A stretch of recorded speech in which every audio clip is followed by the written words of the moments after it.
আজকের বিষয় হচ্ছে দশম শ্রেণীর ইতিহাস।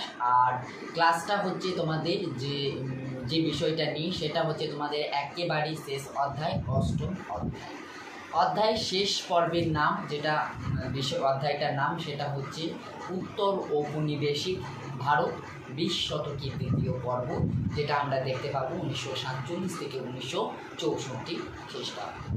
এই উত্তর ঔপনিবেশিক ভারতটা কি? আর প্রশ্ন আসতেও পারে যে ঔপনিবেশিক যুগ কাকে বলে।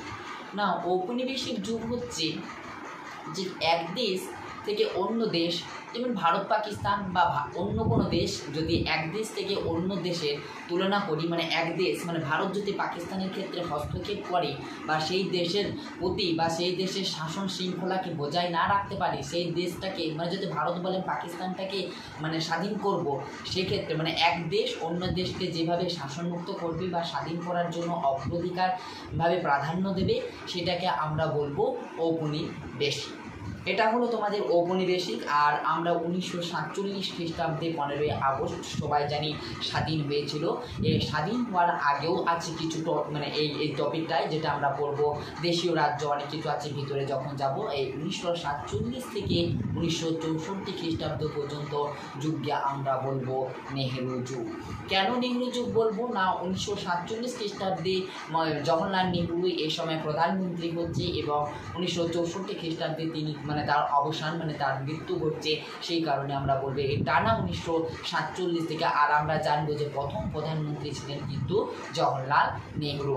এই 1947 থেকে 1964 খ্রিস্টাব্দ পর্যন্ত এই টানা সময়কে আমরা বলবো ইতিহাসটি যেটা সেটাকে বলবো নেহেরু যুগ। এরপরে আমরা দেখব যে অবশেষে স্বাধীনতা এলো এবং এই স্বাধীনতা আসার পর এখান থেকে আমরা দেখতে পাবো যে ব্রিটিশ শাসন আস্তে আস্তে কী হচ্ছে, বিতাড়িত হচ্ছে। 1947 খ্রিস্টাব্দে 15ই আগস্ট যেটা স্বাধীনতা লাভের পর শুরু হলো উত্তর ঔপনিবেশিক যুগ বা নেহেরু যুগ। এর আগে আমি যেটা বললাম, এখানে আমরা দেখব 1946-এর 27শে মে এর মৃত্যুর আগে পর্যন্ত পণ্ডিত জওহরলাল নেহরুই ছিলেন ভারতের রাজনীতি ও সংবিধানের মধ্যমণি। তখন ভারতের স্বরাষ্ট্রমন্ত্রী ছিলেন কি? যখন এই জওহরলাল নেহরু ছিলেন তখন আমরা দেখতে পাবো যে ভারতের স্বরাষ্ট্রমন্ত্রী ছিলেন সর্দার বল্লভভাই প্যাটেল। প্যাটেলের খ্যাতি ছিল কি বিশ্বজোড়া, মানে প্যাটেলকে বিশ্বজোড়া চিনত।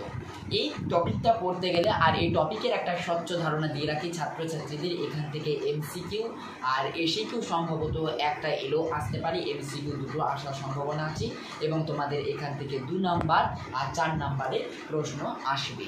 আর এই বছর 4 নাম্বার প্রশ্ন আসার প্রবল মানে সম্ভাবনা রয়েছে, 100%ই সম্ভাবনা আছে এই বছর এই চ্যাপ্টার থেকে আসার।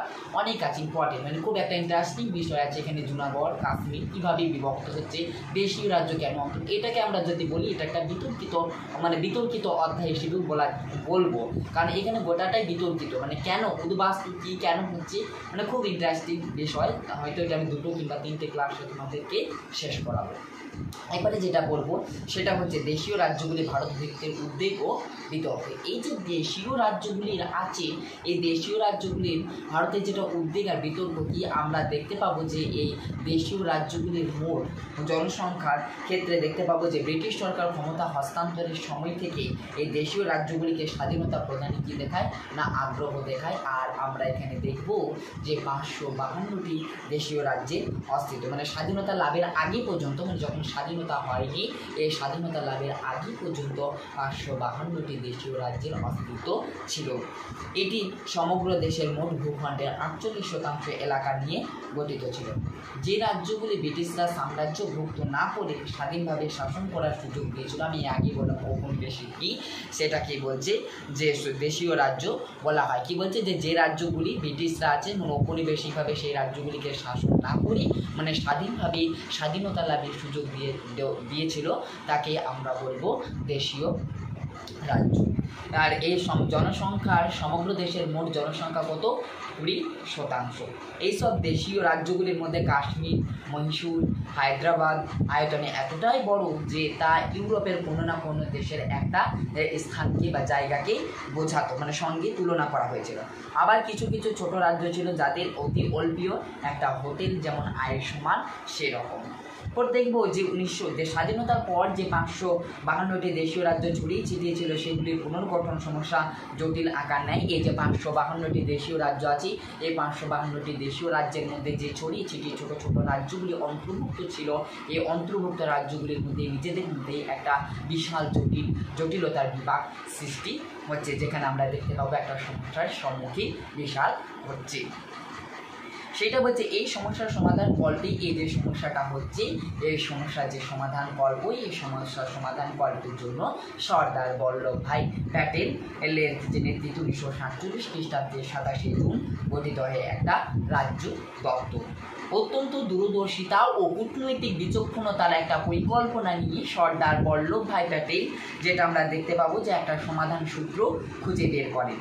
1947 খ্রিস্টাব্দে 5ই জুলাই প্যাটেলের পক্ষ থেকে মানে দেশীয় যে রাজাদের আছে সেই রাজাদের একটা মানে আমন্ত্রণ, যেটা আমরা মানে জানানো হয়, যে সাধারণ আমন্ত্রণ জানানো হলো যে তারা যেন কি বলছে তাদের রাজ্যের মানে তারা ওই রাজাদেরকে বলছে যে তারা যেন ওই তাদের রাজ্যেরই বৈদেশিক কার্যকলাপ, তারপরে পরিবহন এবং সংক্রান্ত দায়িত্বপ্রাপ্ত ও প্রতিরক্ষা সংক্রান্ত ক্ষমতা ভারত সরকারের হাতে যেন তুলে দেয়। এটা আমরা দেখতে পাবো যে সর্দার বল্লভভাই প্যাটেল 1947 খ্রিস্টাব্দের 27 জুন একটা মানে লিখছে, যেটা পত্র প্রেরণ করে যেটা বলছে যে দেশীয় রাজারা যেন এই বৈদেশিক কার্যকলাপ, পরিবহন এবং যোগাযোগ ব্যবস্থা সেগুলো যেন ভারত সরকারের হাতেই তুলে দেওয়া হয়। অন্যান্য কার্যাবলী সংক্রান্ত বিষয়গুলিকে নিয়ে স্বাধীন চুক্তি করা যেতে পারত। প্যাটেল তার আবেদনে দেশীয় রাজ্যগুলি সামিল করতে 40 দিনের একটা ঝটিকা সফর শুরু করেন। মানে এখানে যখন প্যাটেল দেখছে যে এই করা যাবে না, তখন তিনি কী করতেন 40 দিনের একটা ঝটিকা শুরু করছেন, মানে ঝামেলার একটা যাত্রা শুরু করছেন। তখন বলা যায় 1947 খ্রিস্টাব্দের 5ই আগস্টের মধ্যে দেশীয় রাজ্যের রাজাদের ভারত ইউনিয়নের সঙ্গে যুক্ত হতে হবে।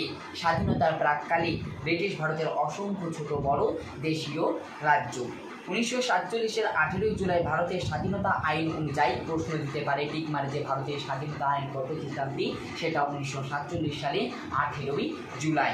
আইন অনুযায়ী এই রাজ্যগুলি স্বাধীন হয়ে যায়, কিন্তু রাজ্যগুলির ভারতভুক্তি এই যে স্বাধীন মানে 1947 খ্রিস্টাব্দে 18ই জুলাই এই রাজ্যগুলি যে স্বাধীন আইনে পরিণত হচ্ছে, যে এই রাজ্যগুলি ভারতভুক্তি না পাকিস্তান ভুক্তি, সেটা নিয়ে একটা বিতর্কের সৃষ্টি হয়। সেটা ভারতভুক্তি হবে না পাকিস্তান ভুক্তি হবে, তার সংশ্লিষ্ট রাজ্যের রাজন্য বর্গের মানে ওই যে রাজ্যের রাজন্য বর্গ আছে সেই সংশ্লিষ্ট রাজ্যেরই রাজন্য বর্গের ইচ্ছাধীন অনুযায়ী কিন্তু হতো ছিল। এই নিয়ে বিতর্কের শুরু তখন থেকেই, কারণ অনেক দেশীয় রাজ্য স্বাধীন সার্বভৌম অস্তিত্ব রক্ষা করতে চেয়েছিল। 1947 খ্রিস্টাব্দে 20 ফেব্রুয়ারি ব্রিটিশ প্রধানমন্ত্রী ক্লিমেন্ট এটলি এক ঘোষণায় বলেছিলেন, চাইলে দেশীয় রাজ্যগুলি স্বাধীন সার্বভৌম রাজ্যরূপে থাকতে পারবে।